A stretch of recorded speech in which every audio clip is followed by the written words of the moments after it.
And we all love Castlevania Symphony of the Night Randomizer. That's correct. More Randomizer fun times, because here we are, still prepping for the upcoming tournament match. More lycanthrope. I lycanthrope. You lycanthrope. Me, he, she, we. Lycanthrope. Yeah, I'm playing music through the background through a playlist to prevent getting wrongfully copyright striked. Because the YouTube copyright system is a joke. Let's go! Yeah, apparently I'm going on tour. Somebody was... I don't know. Anyways. Wow, Dracula got freaking melted.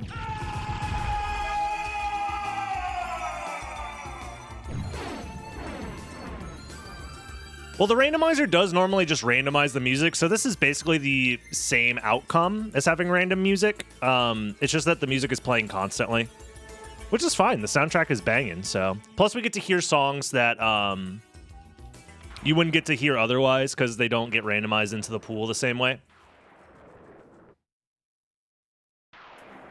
Dude, imagine getting turned into a photograph. True.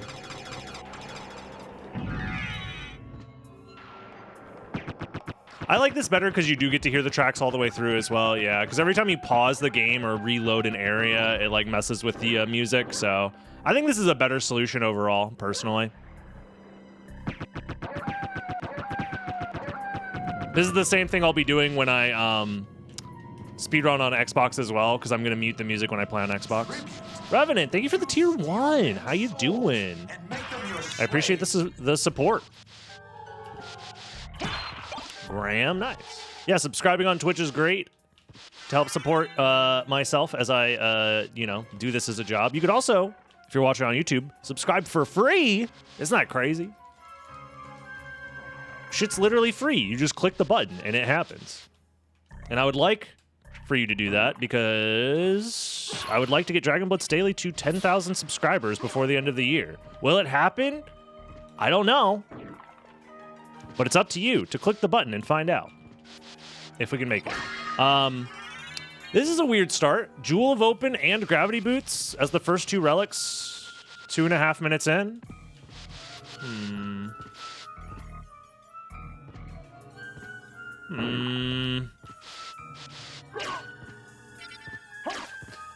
So I've heard mixed things about ringing the bell. I've heard that it's really good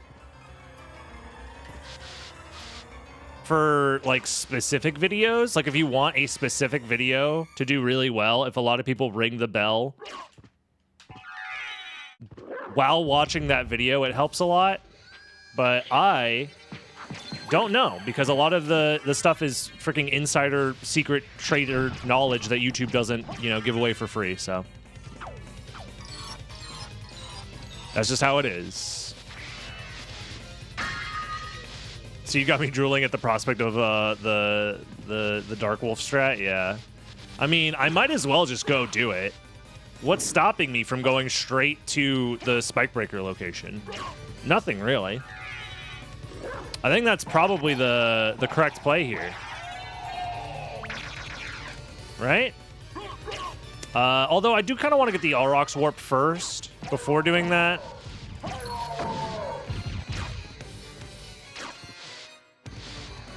Because once you go all the way down into the caverns with no escape plan, it's very slow to get out of there.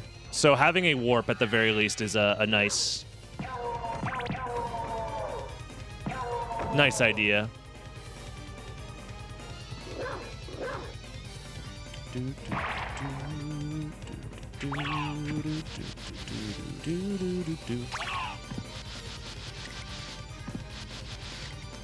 Echo? Interesting. It could be pretty early in logic.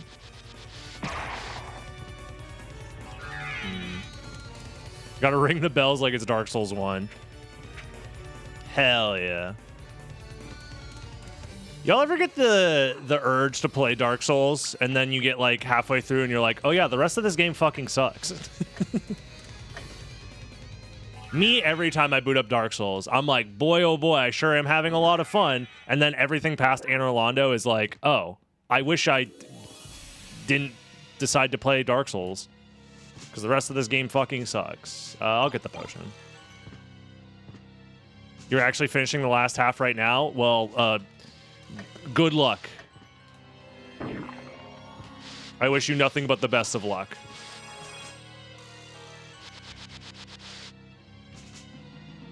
I've said it before. Dark Souls 1 is so much better. It's a much better game to think about than it is to ever play. Like, the concept of Dark Souls 1 goes crazy.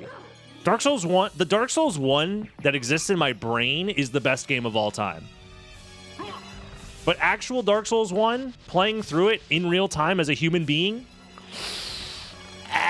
you know, I think I'm good.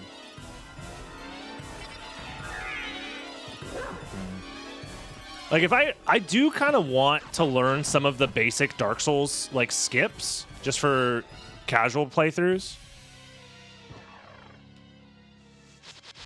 Like, skipping New Londo Ruins, the New Londo Ruins skip, the Duke's Archive skip, the Lava skip. Like, learning that stuff just to make my normal playthroughs more fun. To make Dark Souls 1 more bearable. Essentially just speedrun to the end of the game after you finish Anor Londo.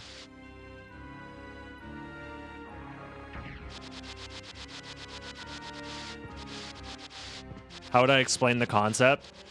It's just that the game has really interesting ideas and unique ways of executing, and the first half of the game is really, really good. And then the second half of the game has like a lot of flaws and like quality issues. Like pretty much every single Lord Soul area in Dark Souls 1 just sucks. Like, Tomb of the Giants is, like, one of the shittiest, most boring and frustrating areas in a video game ever. The Duke's Archives is fine, but it's not amazing. The invisible walking sections is really stupid. New Londo is really annoying as well. Like, it's all bad.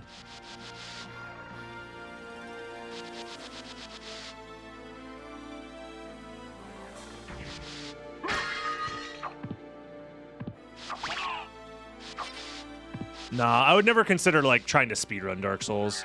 I looked into it at one point, and I was like, nah, I'm good.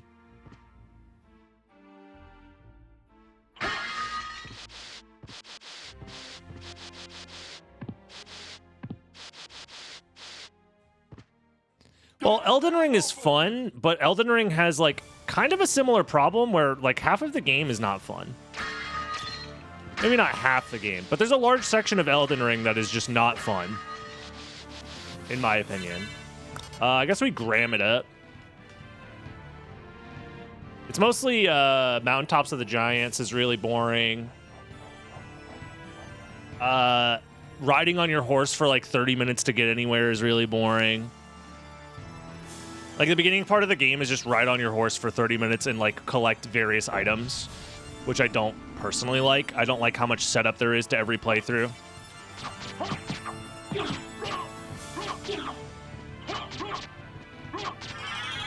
That's just me.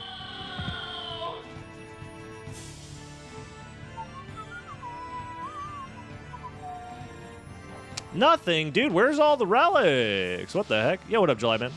Thanks for the good luck. Yeah, I would say at this point, definitely wait for Elden Ring to go on sale before you buy it. I don't know. The game is really good for a first playthrough.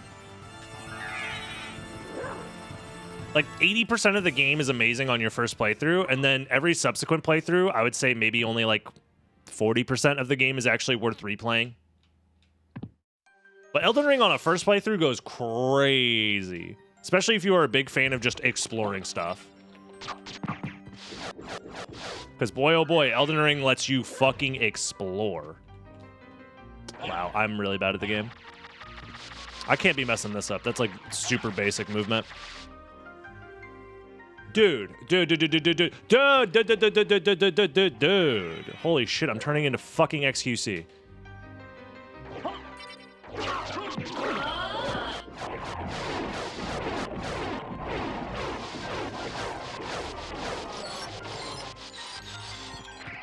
Well.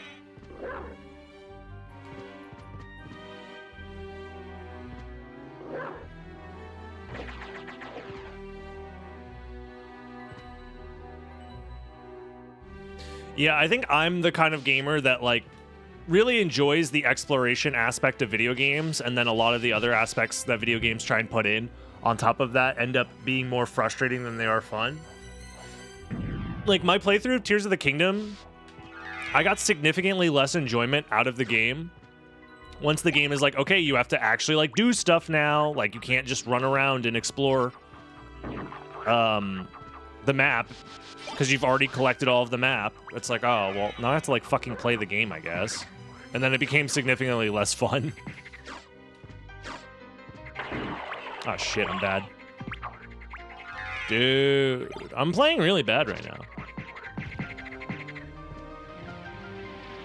You found Elden Ring too big? The game is very big. I think it is very daunting, and if you don't have the time to dedicate to sitting down and playing the game, it can be very daunting to do so.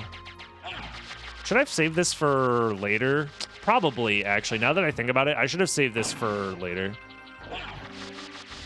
I think Elden Ring was more fun for me to explore, but that's because I like the moment-to-moment gameplay in Elden Ring better than I like it in Zelda right now. I think Zelda's moment-to-moment gameplay is fine, but I mean, you can't beat the Souls like formula that Miyazaki has like perfected over the course of like 15 years since like Demon Souls 1 came out. Not that there's another Demon Souls to compare it to, but you get what I'm saying. Whereas Tears of the Kingdom only has Breath of the Wild to go off of, and I feel like a lot of the movement and like stuff in that game is a little, not like unpolished, but it's not amazing. I don't know. Whatever. Oh yeah, happy 420 on July 9th, aka 6/9. Well, Zelda combat isn't meant to be in-depth. Zelda is kind of meant to be like a jack-of-all-trades video game. Because it's meant to be like exploration and puzzles and combat and story and quests. Which is like, oh shit. Interesting.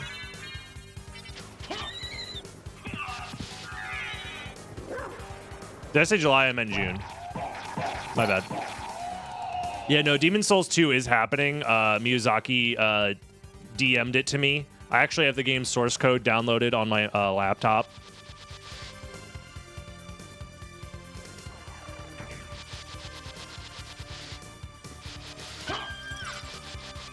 Did we check Spikebreaker yet? No, I haven't been there. I'm heading over there now. There we go. Look at all that health, baby.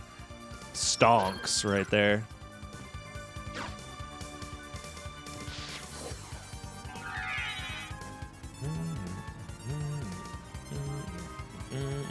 Do-do-do-do-do-do-do-do. Yo, what up, Godly Void? What up? Welcome.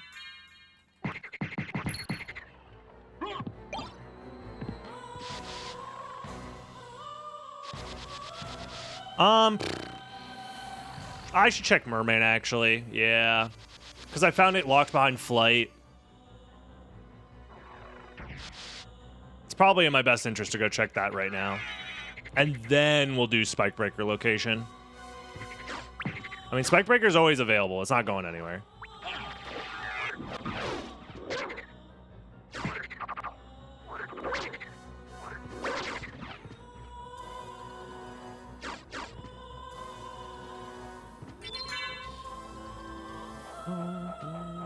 I think safe splitting here makes sense since I don't have the snorkel. Because I imagine leaving this area without the snorkel is slower than just resetting. But maybe I'm wrong. How'd the pacifist run go last night? We finished, which is good.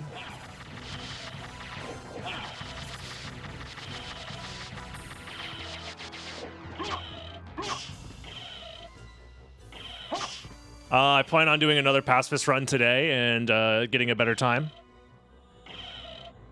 I'll try and get world record. It seems very possible to get it with my current skill level.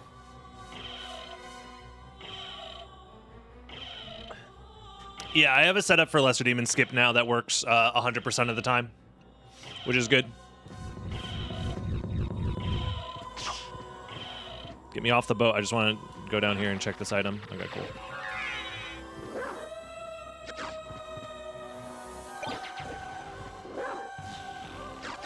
Glasses.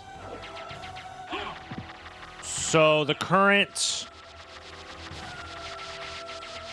Huh.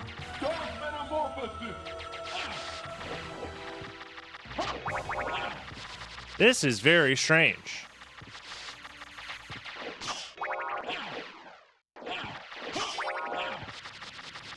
I'm very confused. I'm also dying. I have a potion, right? Yeah.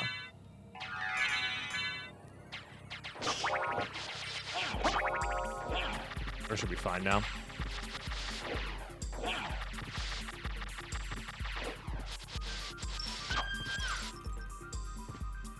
First sub-hour seed. Yo, nice. Hey, first sub-hour, you know, that's how it starts.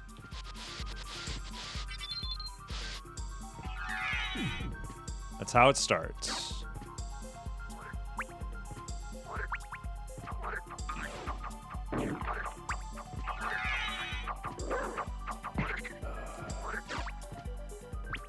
What routes you game? Wait, what? I'm curious about what routes you game today in the game for speedrun 200.6 glitchless.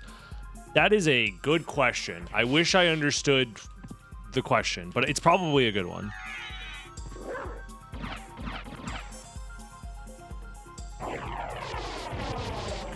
I plan on, after this seed, doing like a mini walkthrough of all of the skips and stuff, and then putting it into a YouTube video of some kind, just so people have a reference guide of how to do pacifist if they really wanted to. What routes do I take for 200.6% glitchless? I don't know. I've never tried to do 200.6% glitchless.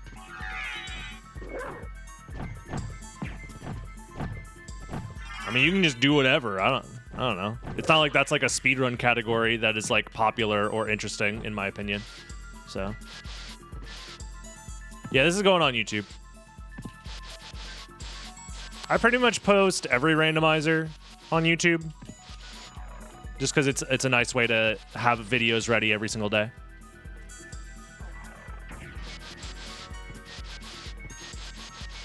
You do need 2 heart refreshes for pacifists, yes.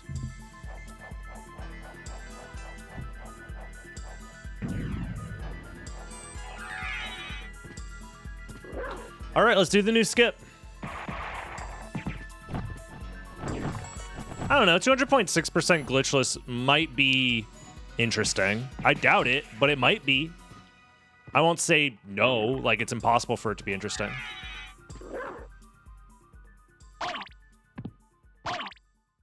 A little more. There we go.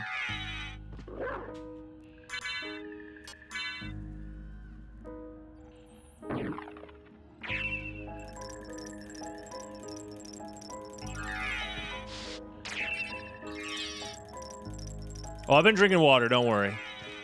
Just for you, I've been drinking water. And also for my health and living alive in the world.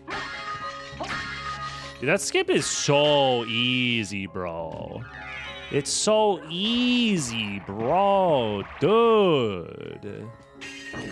Silver ring. Interesting.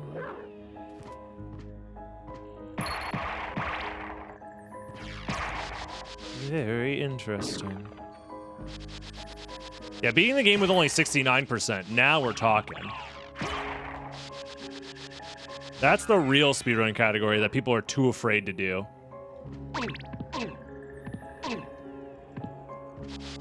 A bunch of cowards, I should say.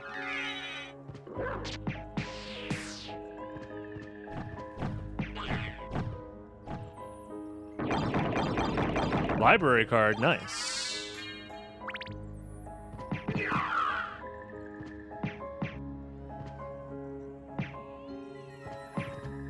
Low percent map? I don't know. I feel like low percent map wouldn't be that interesting from a visual standpoint, because like you guys can't see the map while I'm playing the game.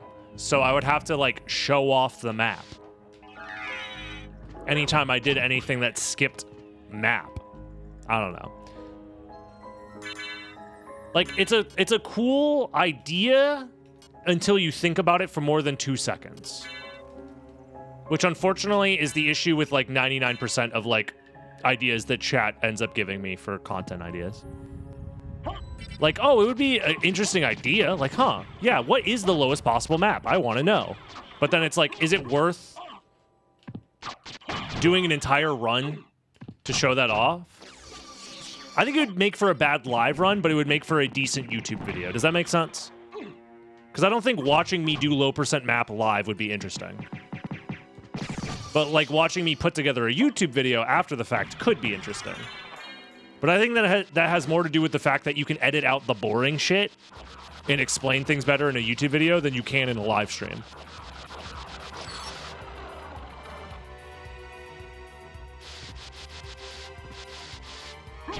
And to be fair, I think that's a fair way to look at it. So this is my flight, huh? I think this library card actually goes dummy, so I'm going to do it. Even if it's, like, slightly unoptimal. I also feel like researching what the lowest... Well, the issue is that you can't show your percentage accurately in this game. It's impossible. That's another reason why percent based off of your map completion doesn't make sense in this game. Because it never counts the map percentage that you get for...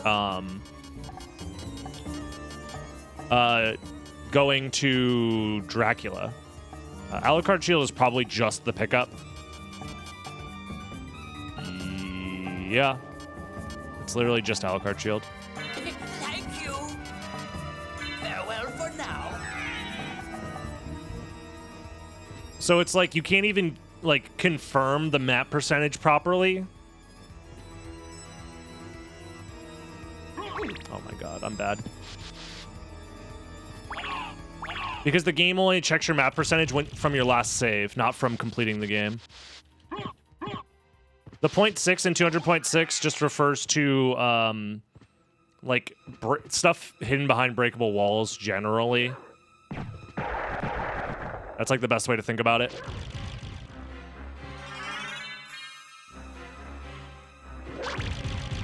Also, like, every video game under the sun was doing something cheeky with their percentage back in the day. Like Spyro 1, for example, the maximum completionist category is 120%, because you get 100% and then the last 20% is hidden behind a secret level or whatever. It's not the devs being stupid, it's just it was a product of the time that this game was created. Where around this time, devs thought it would be funny to make the completion percentage, like, silly. Yeah, the Crash series did something silly as well. It's just how it is.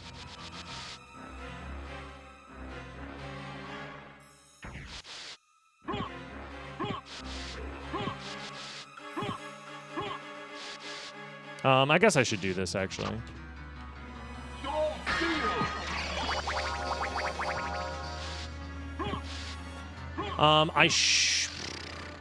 What am I gonna find? I'm gonna find Bat. Yeah, I should... Okay. We'll do this. And then we'll warp to Alrox's quarters, because I did get that warp. And then we'll do the Holy Glasses stuff. Like the Holy Glasses location check. Because that is likely just the Bat Relic. Or leads directly to it, so. I am stoned. Please help me.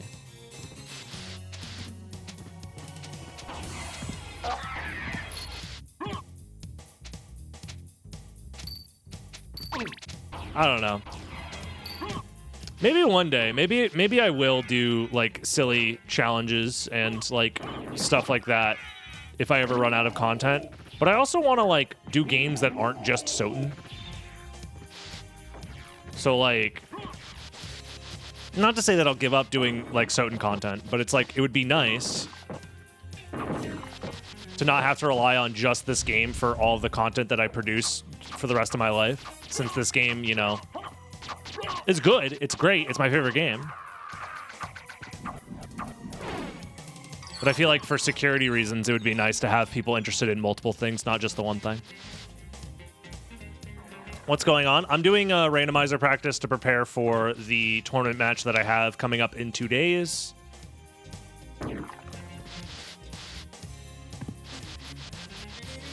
And then afterwards, I'll be doing a pacifist speedrun trying to get world record.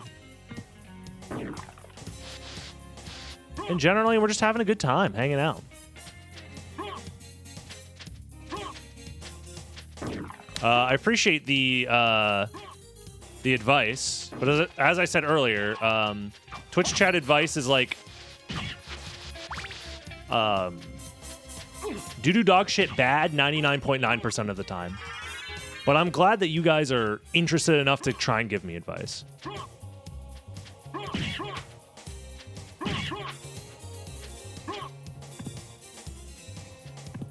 I've tried to make that stuff interesting in the past, Swarm. Unfortunately, I think the majority of the human beings on the planet are uncultured and don't respect the idea of playing random PlayStation 1 games as much as us.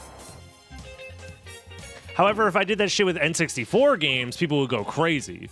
It just sucks because there's only like 3 N64 games that exist, so the stream would last like maybe 2 hours.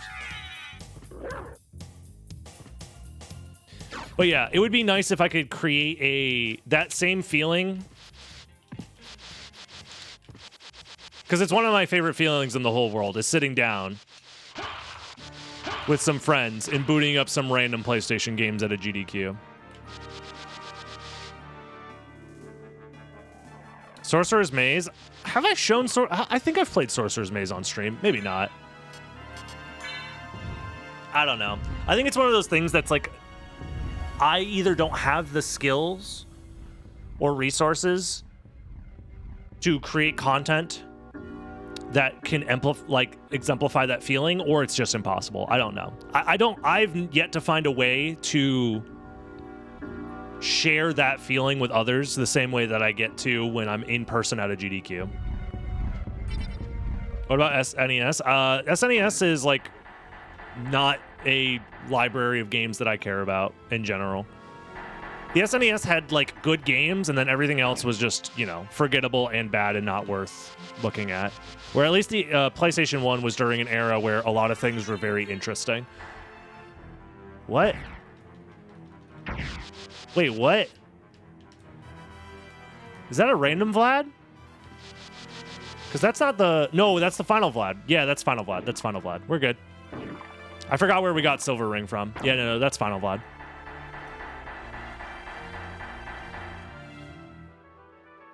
Do people like N64 more than PlayStation 1? The N64, I believe, just takes up more of general gamer thought space because Mario 64 is a game that just never died and has been popular since its launch. I think it has more to do with like the nostalgia of children at the time, where PlayStation 1 I think was a audience of like slightly older individuals. Again, like I said, I appreciate that you guys want to give me advice, but I do not know how to voice this well enough without sounding mean.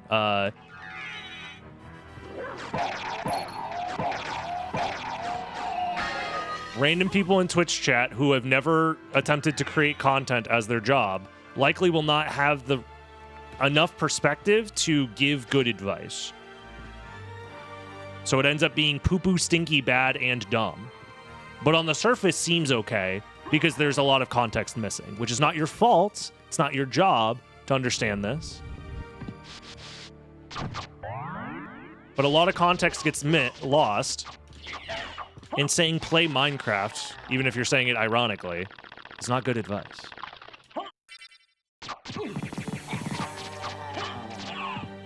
And it's also, if it's meant to be a joke, it's not a very funny joke.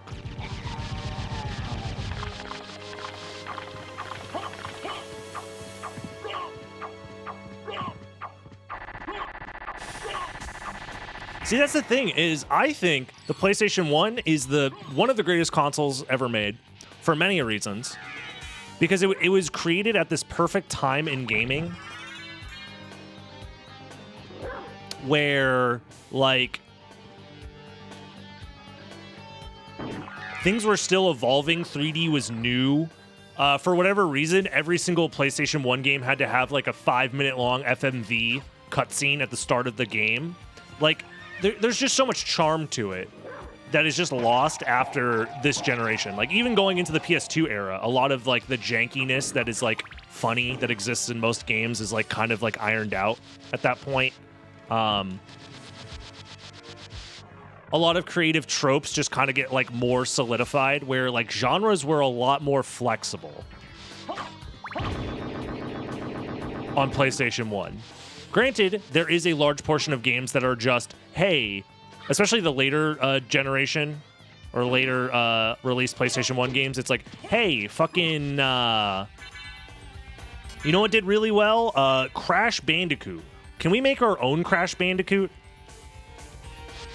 Or like, hey, Crash Team Racing did really well. Can we make our own Crash Team Racing? And then you get shit like fucking Lego Racers or whatever. But then you get some absolute, like, gems that deserve way, way, way, way, way more love, like fucking Mega Man Legends. One of the most creative, like, 3D action games, both in its art style and its execution. That just got fucking dumpstered into oblivion for no reason.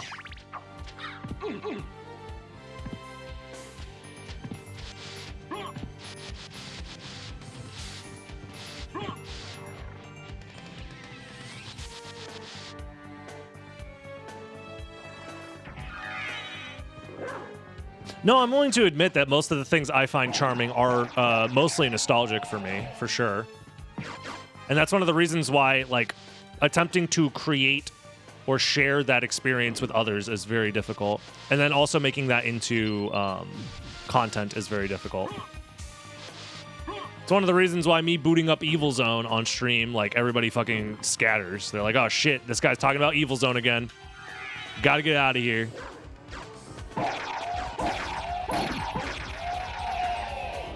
It's unfortunate, but it just goes to show that you can't, as much as you would like to, you can't turn everything you're passionate about into content. Sometimes you can just not monetize the things you're passionate about, and that's okay. Donkey can? Yeah, but Donkey can fucking shit on camera and it would still get 100 million views. Like, that's like saying Jesus Christ could, like, you know what I'm saying? Like, you're... Okay. See, that's your problem, streamer. You should simply just become Donkey. Then you can do whatever you want. Yeah, no shit. Streamer, just simply have 10 million subscribers and a loving fan base. Oh, fuck. Wow, why didn't I think of that? No, it has nothing to do with being Donkey. It has everything to do with the fact that Donkey... Or not being like Donkey. It has everything to do with being exactly Donkey. That's the issue. Because I could be exactly like Donkey, but I cannot be Donkey. That's the issue.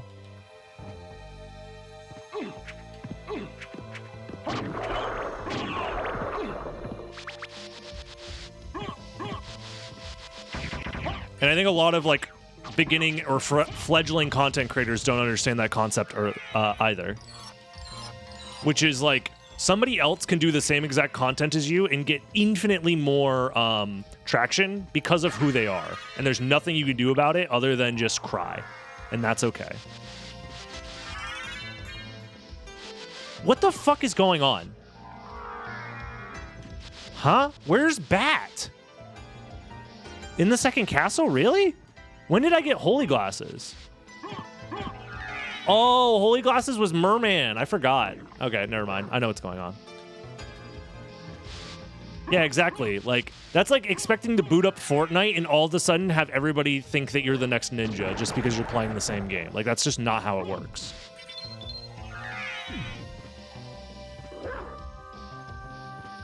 There's a lot of context that gets lost when you just try and like force that kind of thought process.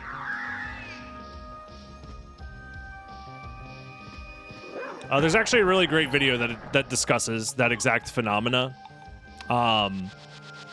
It's a video that I've recommended many a times if you are an aspiring content creator, which is on the Doug YouTube channel.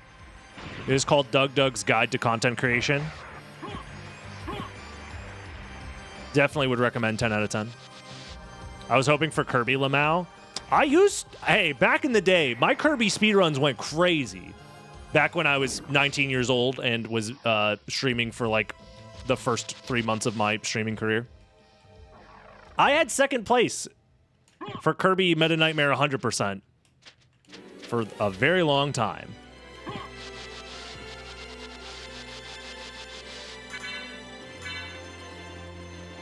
But now I'm washed and bad.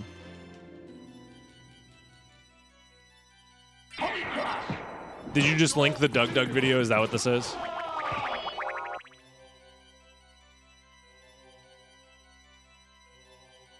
Yes, that is the video.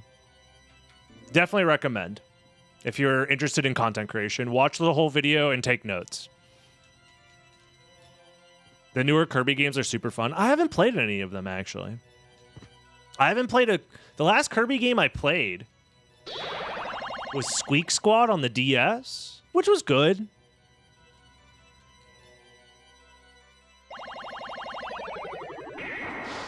I've played Cave Story. I never finished it, though.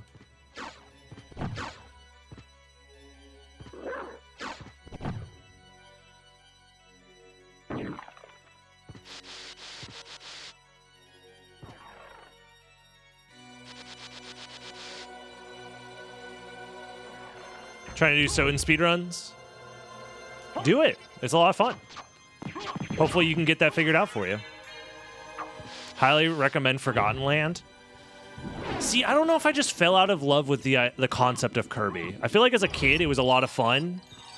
Wow, what a seed. Jesus, okay. I just don't know how I feel about it as an adult. I'm sure it's still cool. Don't get me wrong.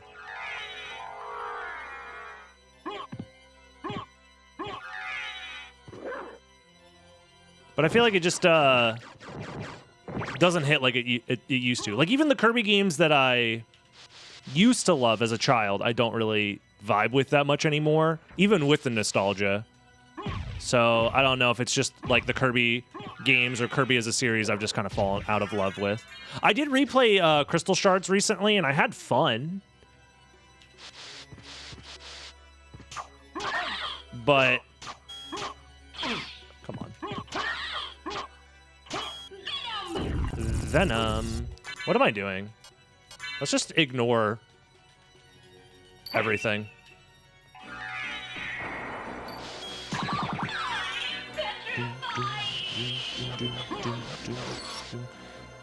If this is not Bat, okay, we're just ignoring it. Because I think Bat is just somewhere here in the second castle, but... Ouchies. Yeah, I'm glad we finished exploring the first castle, because otherwise we would have been kind of in trouble, I feel like. Do you have a video of a pacifist run uploaded? Not yet, no. We did the pacifist run last night, so I haven't had time to upload it between then and now.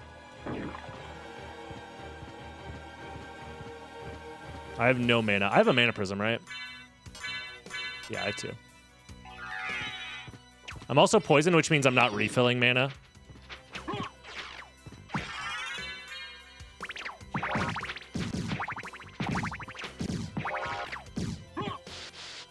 But yeah, I plan on doing a full, like, walkthrough of everything before doing runs, just to get everything into my muscle memory. Plus, I need to make save states for everything, because I only made save states for about half the tricks in the game. So...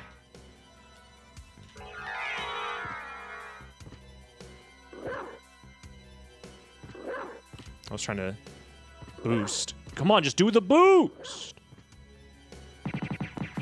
No, you cannot suggest Symphony of the Night by Dragon Force, because that shit's hella copyright claimed. It's fucking Dragon Force. It's an interesting enough song. I mean, I've listened to it many a times. But I mean, like, it's not like I can be listening to Dragon Force and then putting that into a YouTube video. You know what I mean? Because ultimately the playlist has to be songs that are okay for YouTube. Otherwise, you know, I miss out on money, which is my job, is to make money out of the content that I post on YouTube.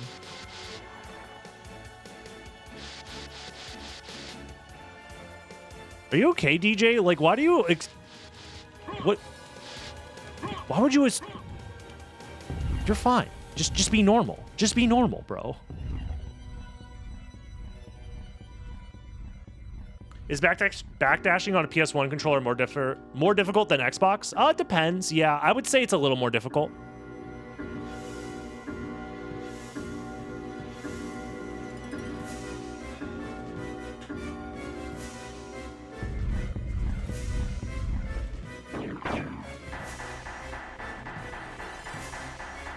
Yeah, I have finished a pacifist run. My current PB is like 2.5 hours.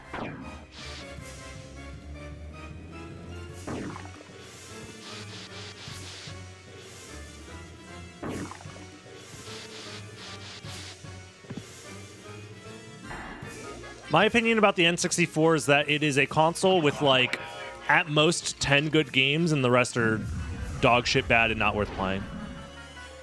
No, it wasn't a subpixel issue, it was a timing issue. We ended up figuring it out.